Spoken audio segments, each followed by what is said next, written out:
하나님께서 오늘 우리에게 주시는 말씀 봉독합니다. 히브리서 12장 18절에서 24절 말씀입니다. 히브리서 12장 18절에서 24절 말씀 제가 받들어 읽겠습니다.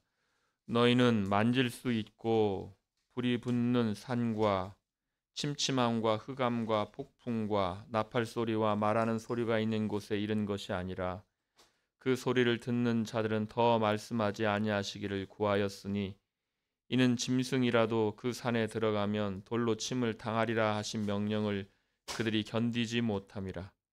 그 보이는 바가 이렇듯 무섭기로 모세도 이르되 내가 심히 두렵고 떨린다 하였느니라.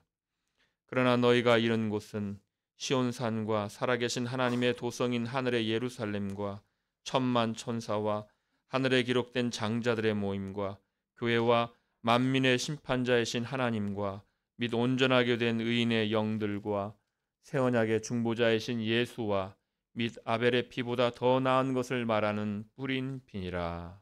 아멘.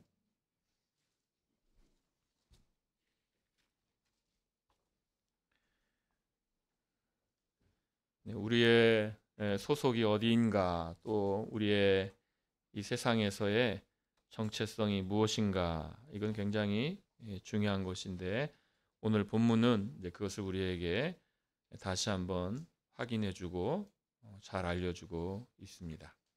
오늘 그 내용을 이제 보도록 하려고 합니다. 12장에서 징계에 대하여서 이제 말을 했었습니다. 하나님께서는 마치 자녀를 양육하는 그런 부모처럼 그렇게 하나님의 자녀를 양육하시기 때문에 징계를 한다고 하였습니다. 아이를 방치하는 부모는 없습니다. 아이를 제멋대로 행동하게 하지 않고 사랑과 인내로 양육합니다. 아이가 어긋나지 않게 바로잡아 주고 그렇게 아이를 양육하는 것이 부모이죠. 그래서 부모가 이렇게 양육하고 징계하는 것은 자녀가 성숙하기를 바라는 마음에서 하는 일입니다. 그러나 그런 징계가 또 자녀에게는 힘겨운 일이 되는 겁니다. 하나님께서 우리 인생에게 주시는 여러 일들은 우리를 성숙하게 하기 위해서 주시는 일인데 그러나 그 일이 때때로 우리에게는 버겁고 힘겨운 일이 되기도 합니다. 그래서 7절에서 너희가 참음은 징계를 받기 위함이라. 하나님의 아들과 같이 너희를 대우하시나니 어찌 아버지가 징계하지 않는 아들이 있으리요. 징계는 다 받는 것이거늘 너희에게 없으면 사생자요 친아들이 아니니라고 하였습니다. 그래서 하나님이 참 자녀와 같이 우리를 대우하시기 때문에 우리의 인생 가운데서 때때로 이렇게 징계가 있다라는 것입니다. 또 11절 말씀에서 무릇 징계가 당시에는 즐거워 보이지 않고 슬퍼 보이나 후에 그로 말미암아 연단받은 자들은 의와 평강의 열매를 맺느니라고 하였습니다. 그래서 징계가 당시에는 즐거워 보이지 않고 슬퍼 보이지만 그로 말미암아 이제 연단을 받게 되면 의와 평강의 열매를 맺는다는 것입니다. 이렇게 해서 징계 후에 올 결과를 의와 평강의 열매라 이렇게 합니다. 그렇게 되는 이유는 참 자녀인 이 신자들은 그 징계 중에 하나님 아버지를 간절히 붙들게 되기 때문입니다. 그들은 하나님만 인정하게 되고 하나님만 의지하게 되고 하나님만 바라보게 됩니다. 그래서 철저히 자신을 부인하게 되고 오히려 더욱더 하나님을 향하게 됩니다. 내가 이렇게 연약한 자였구나. 또는 내가 이렇게 악한 자였나? 또는 내가 이렇게 교만이 많은 자였나? 또는 허물이 많은 자였나? 이런 생각들을 하면서 하나님만 더욱 의지하고 하나님만 붙들게 됩니다. 하나님께서 이렇게 주시는 징계를 이렇게 잘 받는 것, 잘 통과하는 일이 그러므로 신자에게는 얼마나 중요한 일이 되는가라는 것이죠. 그런데 이렇게 하나님이 주신 징계가 오히려 하나님의 은혜에 이르지 못하는 원인이 되어서는 안 되기 때문에 이렇게 경고를 했습니다. 너희는 하나님의 은혜에 이르지 못하는 자가 없도록 하고 또 쓴뿌리가 나서 괴롭게 하여 많은 사람이 이로 말미암아 더럽게 되지 않게 하며 음행하는 자와 혹 한 그릇 음식을 위하여 장자의 명분을 판 에서와 같이 망령된 자가 없도록 살피라. 너희가 아는 바와 같이 그 후에 축복을 이어받으려고 눈물을 흘리며 구하되 버림바가 되어 회개할 기회를 얻지 못하였느니라. 이렇게 참 무시무시한 경고를 하고 있는 것이죠. 하나님의 은혜에 이르지 못하였다. 그러니까 구원받지 못했다는 것이죠. 구원받지 못한 자가 되고 그러면서 에서를 예로 불러와서 그가 회개할 기회를 얻지 못했다. 이렇게 말씀합니다. 하나님이 주신 징계에 관하여 말하는 중에 한 그릇 음식을 위하여 장자의 명분을 판 에서를 언급한다는 우리가 생각해 봐야 되는 것이죠.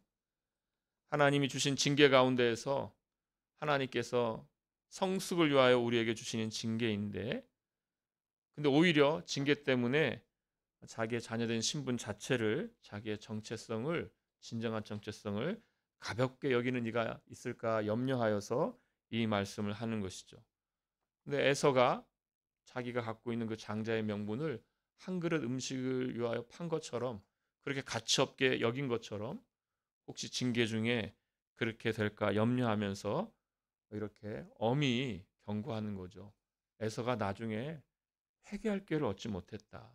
은혜의 자리에 이르지 못했다. 구원받지 못했다. 이렇게 심각한 경고를 하고 있는 것입니다.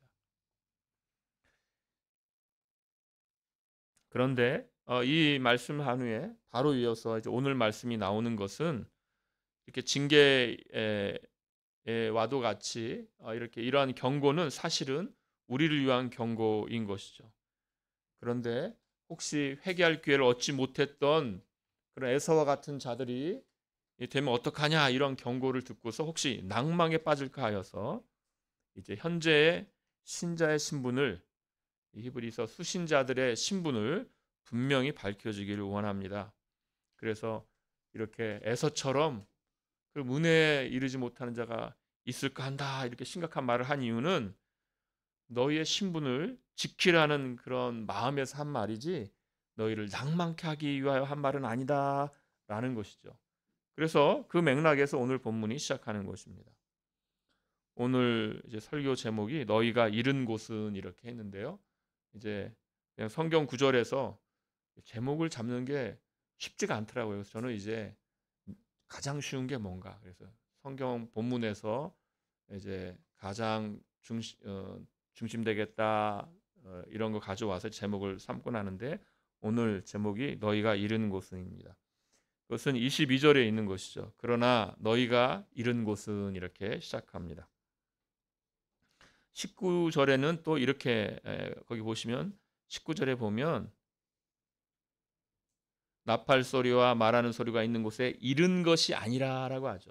이른 곳이 아니라. 그러니까 지금 오늘 본문은 너희가 이른 곳은 이러이러한 데 이른 것이 아니라 그런데 너희가 이른 곳은 이러이러한 곳이다. 이르렀다는 것은 온 거죠. 온 거. 도착한 것입니다.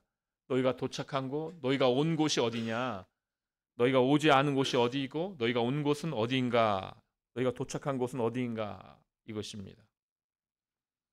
그래서 오늘 본문은 이 편지의 수신자들이 다다른 곳 그래서 그들의 정체성을 알려주려고 하는 것입니다. 나중에 회개할 기회를 얻지 못하였다 이런 심각한 경고가 자녀로서 정말 그 자녀된 신분을 굳게 지키라 에서처럼 한 그릇 음식에 파는 자가 아니라 오히려 굳게 지키는 자가 되라 이런 권면인데 혹시 낭망할까 하여 너희의 진짜 신분이 무엇인지를 다시 한번 확인해 준다 하면서 그 영광스럽고 찬란한 신분을 오늘 본문에서 우리에게 알려줍니다. 오늘 본문에는 두 산이 등장합니다. 두 산. 그래서 18절에서 21절에는 그 단어는 없지만 신의 산이죠. 신의 산이 등장하고 있고 그리고 22절 너희가 이른 곳은 하면서 시온산 이렇게 말하잖아요. 그 시온산이 있습니다. 그래서 신의 산과 시온산의 대조가 오늘 본문에 있습니다. 18절에서 20절에서 이제 그 신의 산의 모습을 우리에게 보여주는데 20절에 보면 이는 짐승이라도 그 산에 들어가면 돌로 침을 당하리라. 그러니까 굉장히 무서운 곳이죠. 사람도 돌로 침을 당하고 짐승도 돌로 침을 당하는 그러한 산입니다. 출애굽기 19장 12절에서의 이 말씀을 가져온 것인데요. 하나님께서 이제 20장에서 십계명을 주시면서 이스라엘 백성과 시내산 언약을 맺게 되는데 언약을 맺기 전에 19장이 있게 됩니다. 19장 12절 13절에 보면 너는 백성을 위하여 주의 경계를 정하고 이르기를 너희는 삼가 산에 오르거나 그 경계를 침범하지 말지니 산을 침범하는 자는 반드시 죽임을 당할 것이라.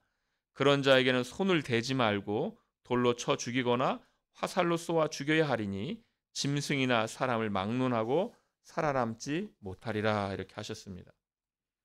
그러니까 지금 이 무서운 말씀이 있는 이 산이 바로 신의 산이 되는 것이죠.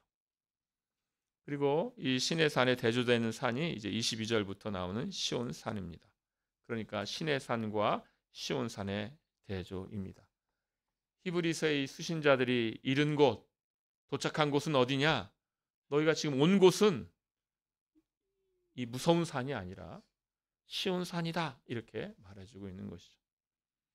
그러니까 지금 우리가 이른 곳, 저와 여러분이 지금 이른 곳, 도착한 곳은 어디냐?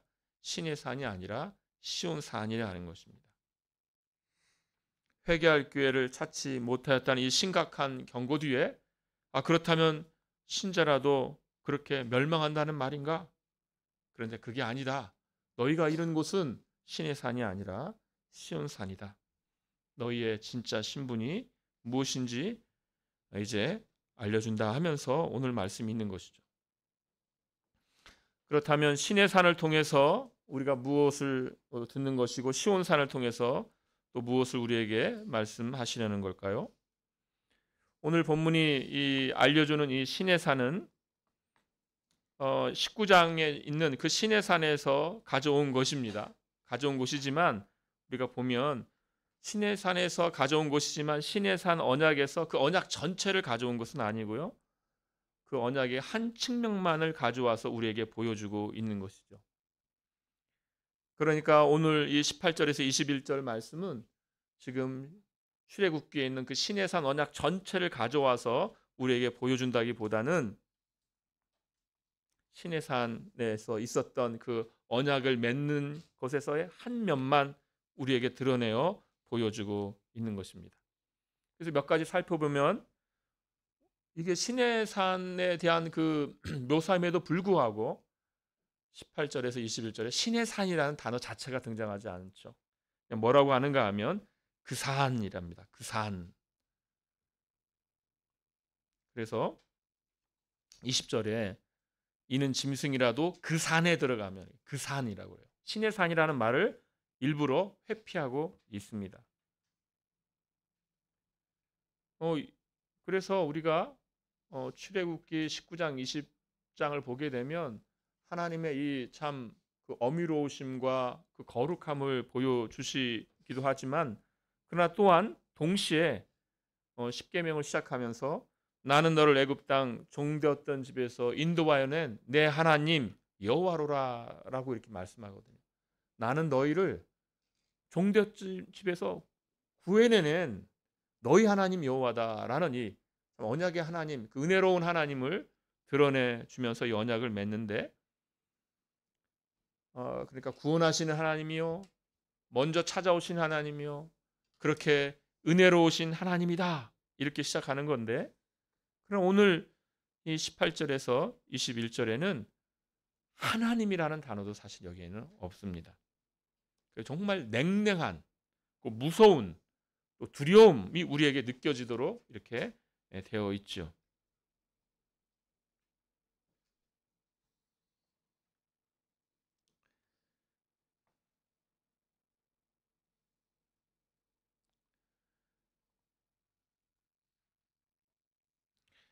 어,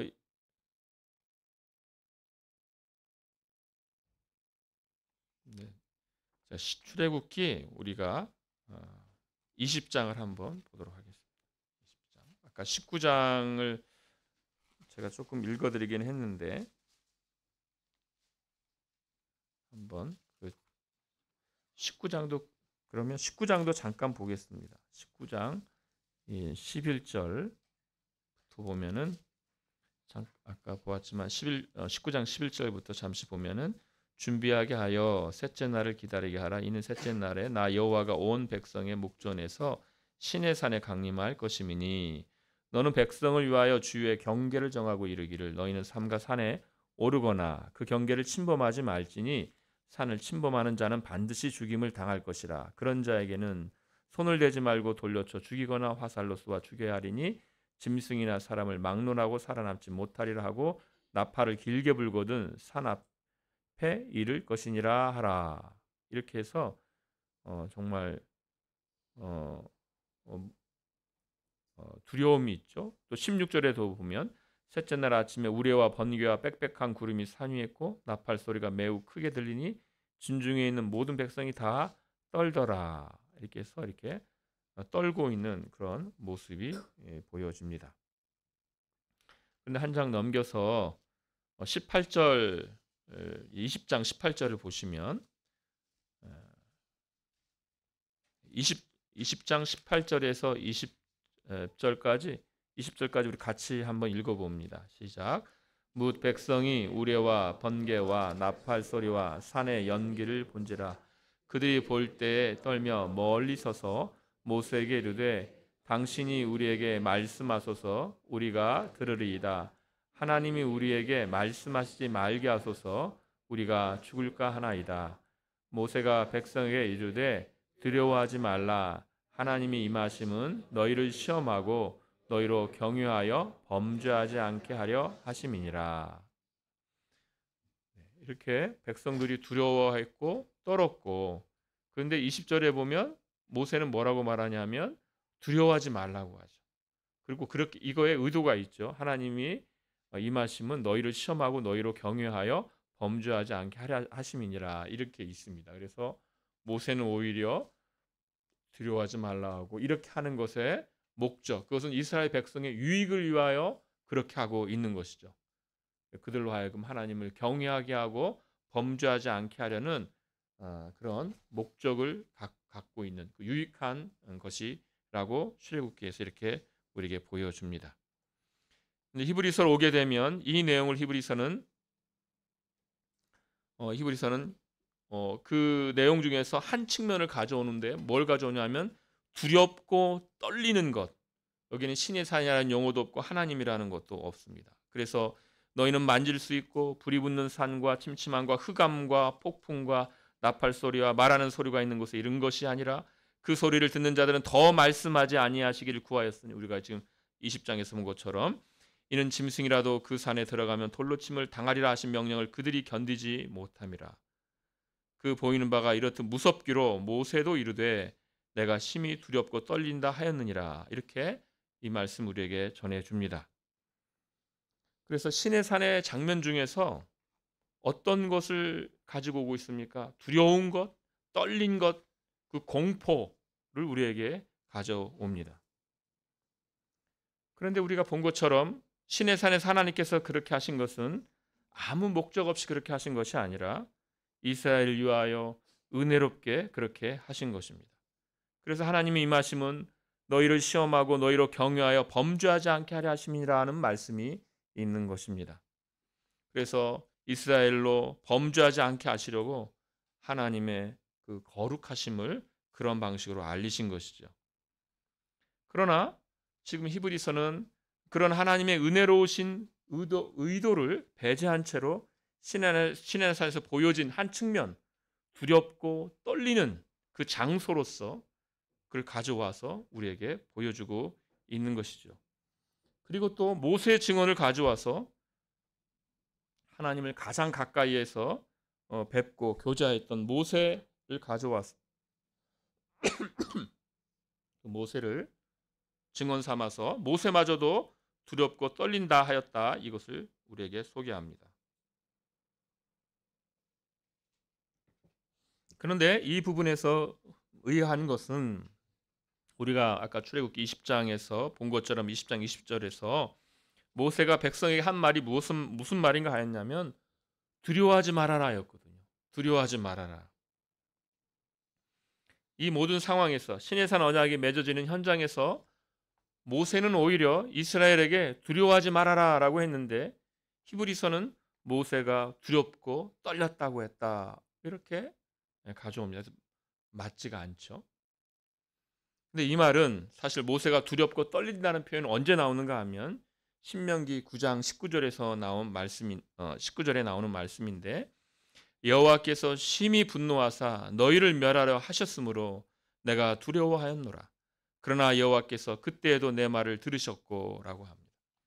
그러니까 모세가 두려워한 때는 언제였는가 하면 이스라엘 민족이 금송아지를 만들어서 우상 숭배를 함으로써 언약을 깼을 때 그때 모세는 두려워했던 것입니다. 모세는 두렵고 떨었습니다. 이스라엘 백성이 범죄하여 언약을 깼을 때 모세는 두려워했고 떨었던 것입니다. 그러니까 시내산 언약을 맺을 때 모세는 백성에게 두려워하지 말아라라고 했는데 언약을 깬 이후에 하나님의 진노 때문에 모세는 두려워했던 것이죠. 하나님을 가장 가까이 했던 그런 모세가 두려워했던 때는 언제인가? 이스라엘이 금송아지를 만들어서 언약을 파기했을 때였던 것입니다. 그 보이는 바가 이렇듯 무섭기로 모세도 이르되 내가 심히 두렵고 떨린다 했느니라. 21절 말씀입니다. 오늘 그 보이는 바가 이렇듯 무섭기로 모세도 이르되 내가 심히 두렵고 떨린다 하였느니라. 그러니까 시내산 언약에서의 그 지금 19장에서 보이는 그 두렵고 정말 그 무서운 광경들, 그러나 정작 모세는 두려워하지 말라고 했는데 그것을 다시 범죄한 후에 이스라엘 백성이 범죄한 후에 모세의 두려움과 지금 19장 20장에서의 언약을 맺는 것과 연결하고 있는 것이죠. 시내산 언약과 범죄 후의 모세의 두려움이 연결되고 있는 것입니다. 시내산에서 보이는 바가 무서웠다. 왜 무서웠는가? 하나님과의 언약을 깬 이유가 무섭고 두렵기 때문입니다. 모세의 두려움은 시내산 언약이 보여주는 바 그것이 무엇인가 하면 하나님의 계명을 어기고 언약을 깬 이들에게 올 하나님의 진노가 두렵고 떨리는 것인 것이죠. 그래서 옛 언약에서 강조된 것이 바로 이 부분입니다. 칼빈은 옛 언약과 새 언약의 차이를 말하면서 옛 언약에서 새 언약과 옛 언약을 비교할 때 옛 언약에 있는 것이 무엇인가? 두려움이라고 그랬어요. 두려움. 새 언약과 옛 언약은 동일한 은혜 언약입니다. 이게 무슨 말인가 하냐면 옛 언약에서도 오실 메시아를 믿고 구원을 얻는 것이며 새 언약에서도 오신 메시아 예수 그리스도를 믿고 구원을 얻습니다. 옛 언약에서도 여러 가지 제사법이 있고 여러 가지 그 예언의 말씀들을 통하여서 오실 메시아를 보여주었습니다. 그래서 그 실체가 온 것이 예수 그리스도입니다. 그런데 시내산은 지금 시내산 언약의 독특성이 무엇이냐? 율법이 주어지고 있다는 겁니다. 율법이 주어지고 있다. 갈라디아서 3장 17절에서 나중에 온 율법 때문에 약속이 피하지 않는다라고 선언합니다. 그러니까 시내산에서 율법이 주어졌다 하여서 약속을 폐하기 위하여서 율법이 주어진 것은 아니라는 것입니다. 아브라함에게 주셨던 그 약속을 폐하기 위하여서 아브라함에게 약속하셨던 그 은혜 언약을 폐하기 위하여서 율법이 주어진 것은 아니라는 것입니다. 율법이 주어져서 이제 그 전에 있던 약속과 은혜 언약은 폐한다 이것이 아니라 율법은 은혜 언약을 대체하기 위하여 주어진 것이 아니라 하나님의 그 백성을 위하여서 그 백성됨을 위하여 주어진 것이죠. 신의 산에서 율법이 주어지기 전에는 율법이 어디에 있었는가? 신의 산에서 율법이 주어지기 전에는 사람들의 본성의 율법이 있었습니다. 그런데 사람들의 본성에 있는 이 율법은 사람들의 이 타락 이후에 다 오염된 사람들이기 때문에 본성의 법은 왜곡되기 쉬운 것이죠. 그래서 하나님께서는 이제 하나님의 백성을 부르신 이후에 처음 이제 하시는 일이 무엇인가? 신의 산에서 언약을 맺으시면서 율법을 주시는 것입니다. 그래서 타락한 인간의 본성에 있는 그 법이 아니라 이제 하나님이 주시는 법, 율법을 주시는 것입니다. 그리고 또한 신의 산에서 또 알리셨던 것이 무엇이냐면 율법의 순종에 생사가 걸려 있다라는 것도 알리셨던 것입니다. 율법은 범법을 알려줍니다. 로마서 5장 12절 말씀에서 죄가 율법 전에 세상에 있었으나 율법이 없을 때에는 죄를 죄로 여기지 아니하였느니라고 하였습니다. 율법이 있기 전이나 있긴 후나 언제나 죄입니다. 그런데 신의 산에서 율법이 주어짐으로 인하여서 이제 죄로 여기기 시작한 겁니다. 갈라디아서 3장 19절에서는 이렇게 말씀합니다. 그런즉 율법은 무엇이냐? 범법함으로 더하여진 것이라 라고 하였습니다. 그래서 율법은 죄를 죄로 알게 합니다. 하나님의 율법은 죄로 여기게 합니다. 신의 산에서 주어진 이 율법은 우리가 죄인이구나 이걸 알게 하는 것이죠. 그리고 이 죄인인 사실이 얼마나 두렵고 떨리는가를 알게 하는 것이 바로 신의 산에서 보여진 바입니다. 그래서 모세가 이스라엘이 하나님께 범죄하여서 언약을 깬 이후에 모세가 두렵고 떨었던 것입니다. 바로 그것을 우리에게 알려주는 것입니다. 여기서 지금 히브리서는 신의 산 그 언약을 가져올 때 그 면을 가져오는 것입니다.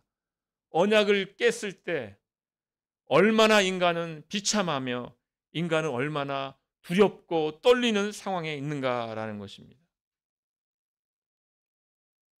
옛 언약에서는 이렇게 은혜 언약이 알려지지만 그러나 바로 이 복음과 함께 바로 이렇게 두려운 면이 인간이 범법했을 때, 죄를 졌을 때 얼마나 두렵고 그 상황이 얼마나 떨리는 상황인가, 인간은 얼마나 비참한 상황에 있는가라는 것을 알려줘야 되기 때문에 율법과 함께 두렵고 떨리는 것이 같이 알려져야 했던 것입니다. 그래서 그리스도에게 피하지 않는 것이란, 그리스도에게 피하지 않는 자에게는 그 산이 되는 것입니다. 그 산, 그 두려운 산, 모세마저도, 하나님을 가까이 했던 모세마저도 두렵고 떨린다라고 했던 그 산입니다. 그 산. 은혜 언약이라는 것은 사라지고 율법을 어긴 자에게 다가오는 하나님의 진노, 그 산이 되는 것입니다. 그리고 이제 22절에서부터 이제 신의 산에 대응하는 시온산이죠. 시온산을 우리에게 보여줍니다. 그러나 너희가 이룬 것은이죠. 그러나 너희가 이룬 것은, 이렇게 두려운 율법을 범한 자들에게 임하는, 율법이 범한 자들이 다다른 곳은 이렇게 두려운 그 산인데, 그러나 너희가 이룬 곳은, 너희가 도착한 곳은 시온산이다. 이렇게 우리에게 말해줍니다. 그러나 너희가 이룬 곳은 시온산과 살아계신 하나님의 도성인 하늘의 예루살렘이다라고 합니다. 너희가 이룬 곳은 율법과 함께 율법을 범한 자에게 두려움을 주는 그 산이 아니라, 그 산은 정말 두려운 자연현상으로 가득 차 있었던 그 산인데 그 산이 아니라 시온산이다라고 합니다. 그러면서 이제 22절부터는 정말 우리가 이룬 곳, 그런 두려운 산이 아니라 너무나도 찬란한 영광 가운데 있는 그곳을 우리에게 이제 보여줍니다. 예수 그리스도로 인하여 우리가 이른 곳은 어디인가? 먼저 시온산입니다. 시온산은 예루살렘을 대표합니다. 시온산, 하나님의 도성, 하늘의 예루살렘은 지금 같은 곳인데 같은 곳을 이렇게 다양한 고유명사를 가져와서 우리에게 소개하는 것이죠. 시온산이라고 할 때는 무엇이 드러나는가 하면 성전산입니다. 시온산은 성전산, 성전이 있는 산을 강조할 때 시온산이라고 합니다. 시온산에 성전이 있고 거기에 지성소가 있고 그 지성소가 말하는 바가 무엇입니까? 하나님께서 내가 너를 거기서 만나리라 하신 곳이죠. 성전은 내가 너를 거기서 만나리라. 그 지성소 거기서 내가 너를 만나리라. 하나님의 백성을 하나님께서 만나 주시는 그곳입니다. 그러니까 이것이 말하는 바는 무엇입니까? 저와 여러분이 이른 곳은 바로 하나님과 함께하는 그 복된, 너무나도 복된 사귐인 것이죠. 그래서 구약의 시편과 읽어보면 다 예루살렘을 향하고 시온을 향하고 시온을 바라죠. 성전을 향하죠. 왜 그렇습니까? 그것은 바로 하나님과의 복된 사귐이 거기에 있기 때문입니다. 하나님께서 우리를 만나시고 우리와 함께 하십니다. 율법을 범한 자에게 하나님의 심판이 예고된 그런 두려움이 가득 찬 그 산이 아니라 정반대로 하나님이 만나주시고 하나님과의 복된 사귐을 주시는 그 산, 그 하나님과의 그 복된 사귐, 너무나도 달콤하고 너무나도 감격에 차서 그 복된 사귐에 있을 때에 이 땅에 다른 아무것도 필요 없다, 이것만 있으면 된다고 하는 하나님 아버지의 얼굴빛이 나에게 향하는 그 복된 사귐이 있는 그곳, 거기에 이르렀다, 거기에 도착했다라는 것입니다. 그 다음 우리가 도착한 곳은 바로 살아계신 하나님의 도성입니다. 살아계신 하나님의 도성, 이 시티죠. 시예요, 시, 도시. 지금 시대로 말하면 살아계신 하나님께서 함께 하시는 그 도성.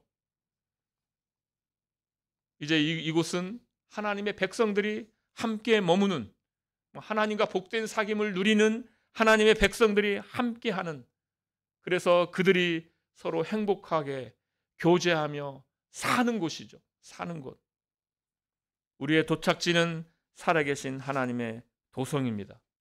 우리는 거기에 도착했고 이 땅에서 사실은 이미 조금 맛을 보고 있는 것입니다. 어떻게 조금 맛을 봅니까? 이 교회라는 공동체 안에서 우리는 조금 맛을 보는 것입니다. 여기서 조금 맛보는 것과 같은 것, 그것은 완전히 도착한 것과 같은 것을 우리에게 보여줍니다. 오늘도 이제 주일 제가 머물 수 있도록 이제 방을 하나 주셔가지고 얼마나 감사한지 모릅니다. 그럼 이제 다른 방들에서 얼마나 열심히 이렇게 교제하는지를 모릅니다. 무슨 이야기 하는지 들리지는 않아요. 안심하시고. 그런데 참 행복한 교제들을 하시는구나, 이거는 제가 느낄 수 있습니다.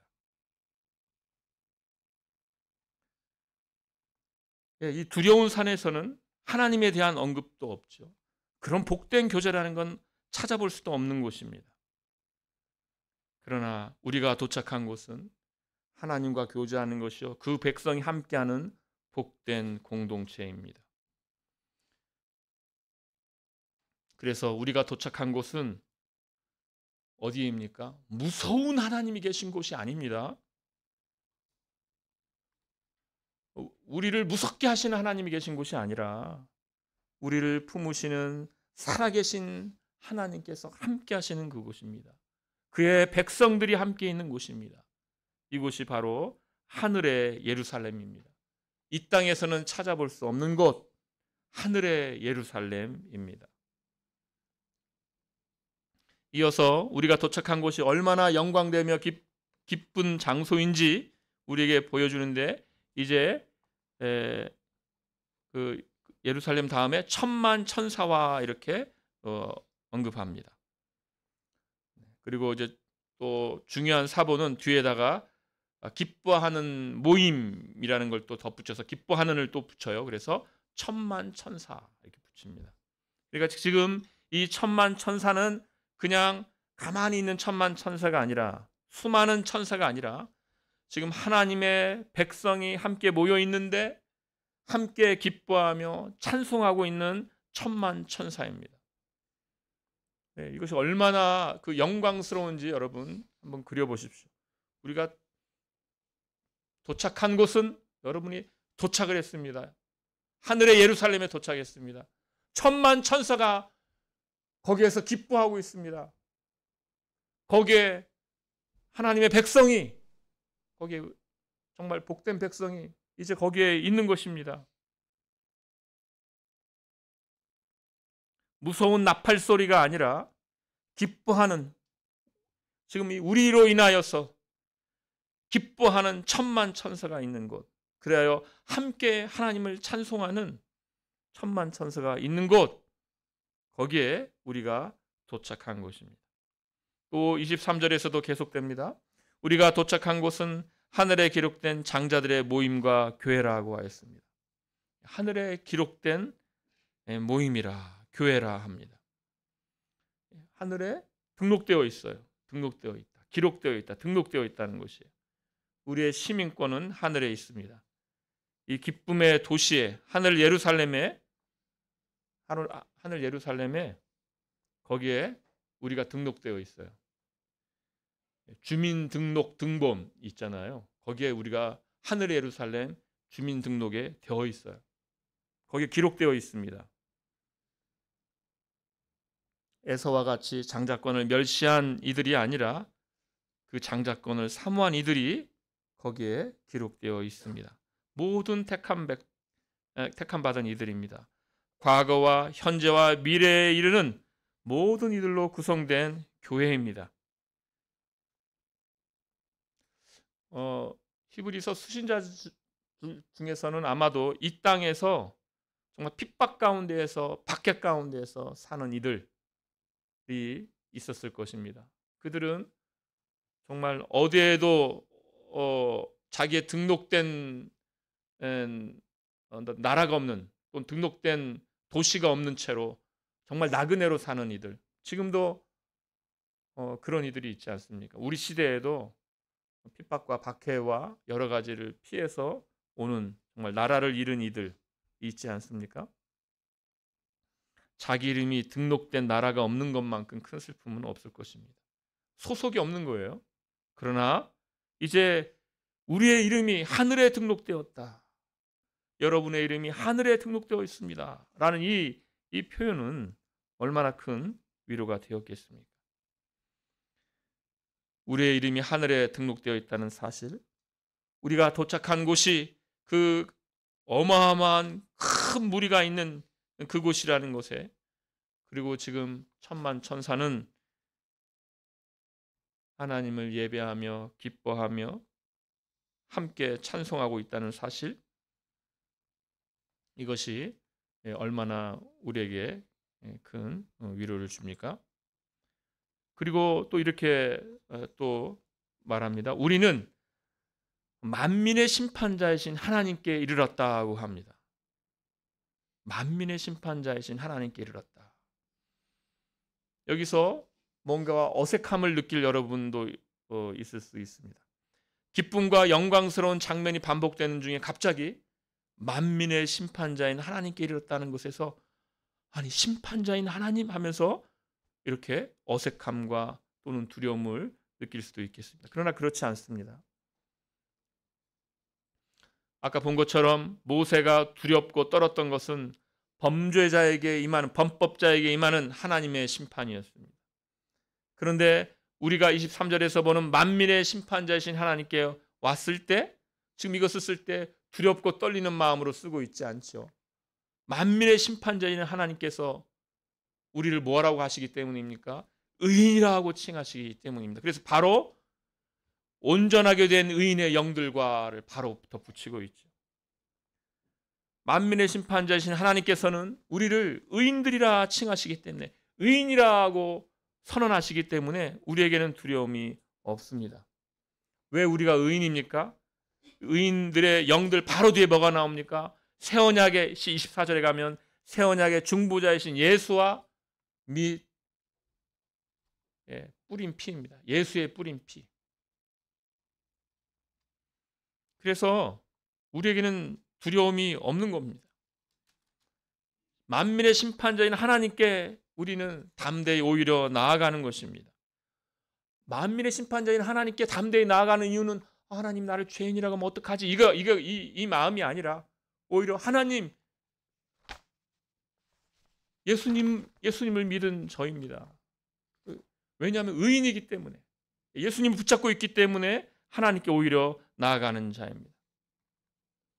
하나님께서 예수 그리스도 때문에 우리의 아버지가 되셨기 때문입니다.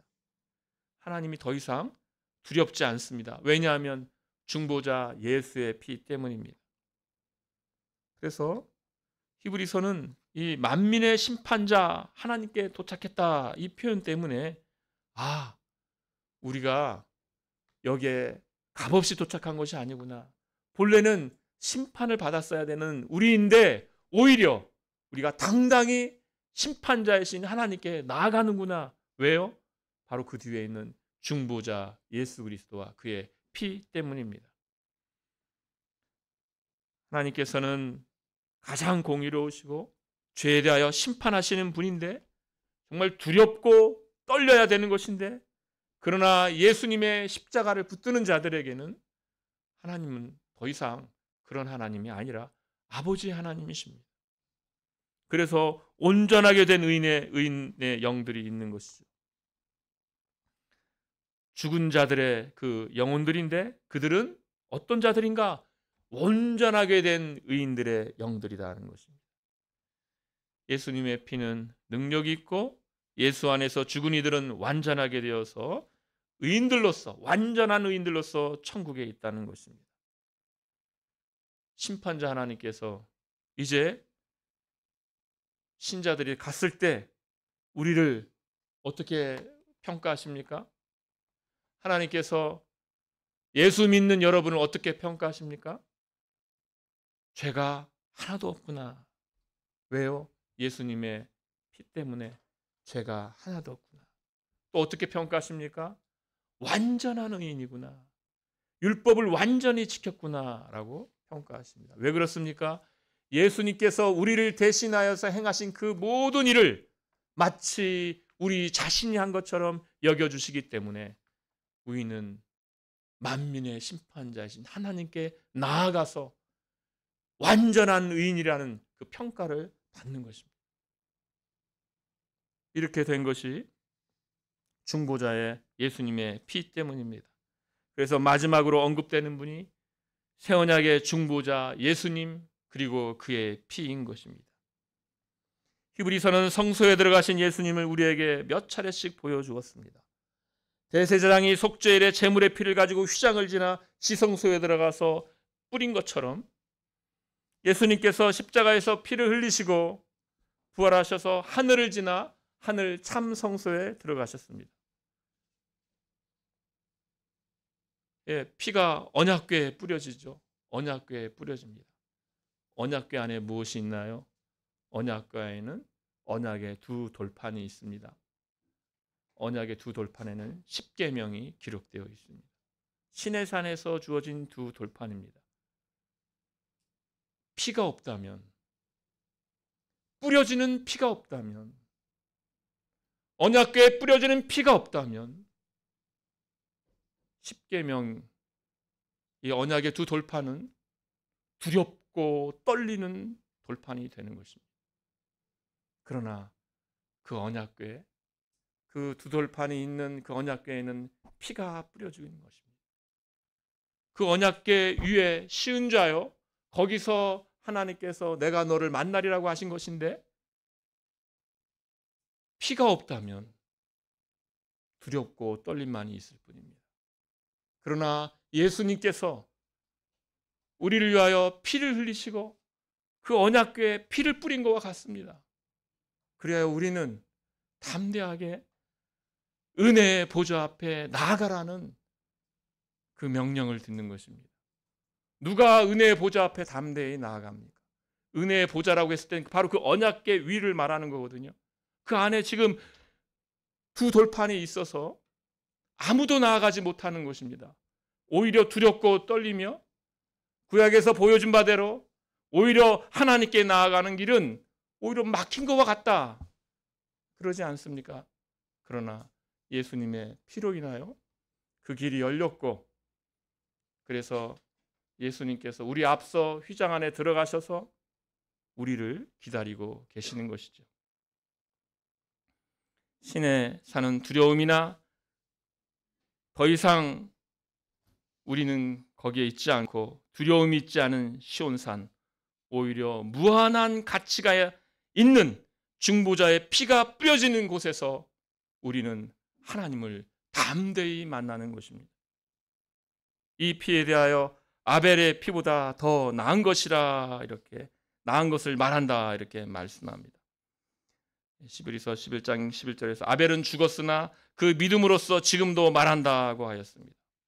아벨은 믿음을 증언하고 죽은 순교자였고, 아벨의 피는 헛되지 않고 그 믿음은 지금도 계속해서 말한다고 하였는데, 그런데 예수님의 피가 아벨의 피보다 훨씬 나은 거죠. 예수님의 피는 순교자의 피가 아니거든요. 아벨의 피는 순교자이지만 순교자의 피죠. 순교자의 피는 헛되지 않습니다. 왜냐하면 그 믿음으로써 계속 말하기 때문입니다. 그러나 예수님의 피는 그것보다 더 낫다. 왜냐하면 단순히 순교자의 피가 아니기 때문입니다. 예수님의 피는 하나님께서 인류를 향하여서 말씀하시는 바로 그 내용입니다. 히브리서가 시작할 때 그렇게 말했습니다.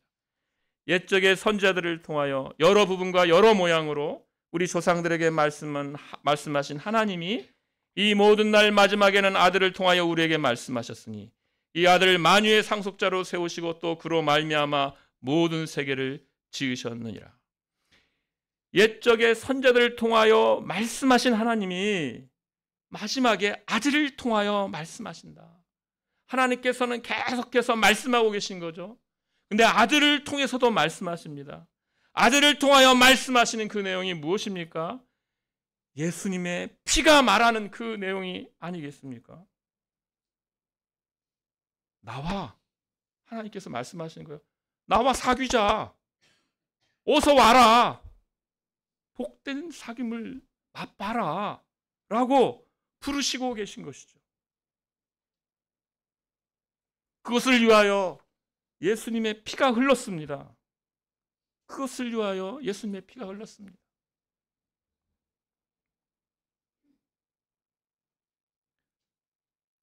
그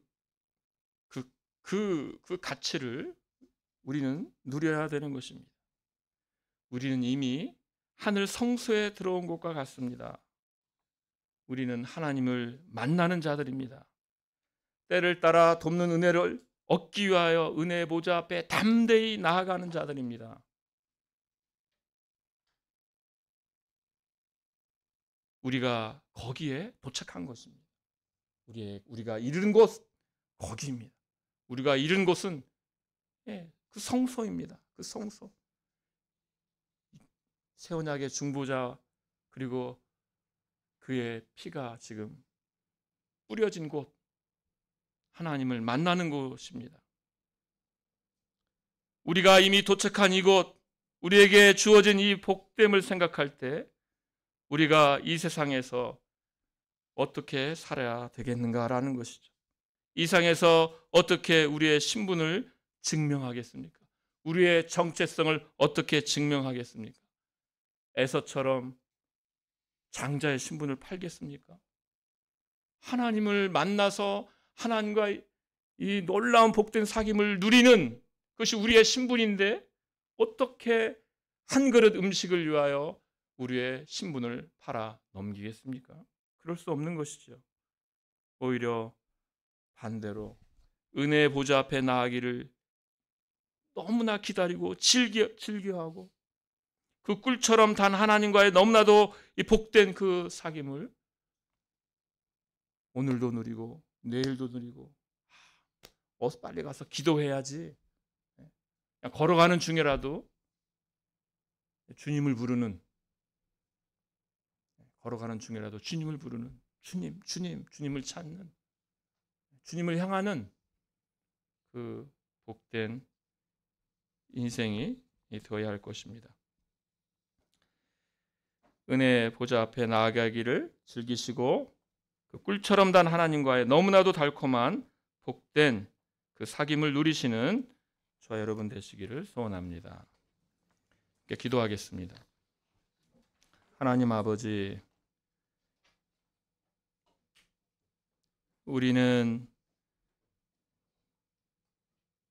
우리 스스로 하나님을 알 수도 없는 자들이고 우리 스스로가 가진 그 죄책에 마땅한 진노를 받아 주여 신의 산에서 보여진 바 그 두렵고 떨림, 모세가 말한 바 너무나 두렵다 하나님의 진노라고 말했던 거기에 합당한 자들이었으나 주여 주께서 우리를 먼저 사랑하여 주시고 먼저 불러주시고 우리가 감히 누릴 수 없었던 우리 주 예수 그리스도의 보혈의 피로 인한 그 복된 사귐에 다다르게 하여 주시니 거기에 있게 하여 주시오니 감사합나이다.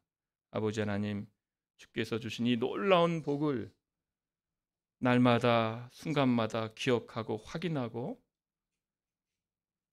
이 복된 신분을 누리면서 이 땅을 더 큰 믿음으로 살아가는 저희가 되도록 믿음 더하여 주시고 성령 충만함을 더하여 주시옵소서. 예수님의 이름으로 기도하옵나이다. 아멘.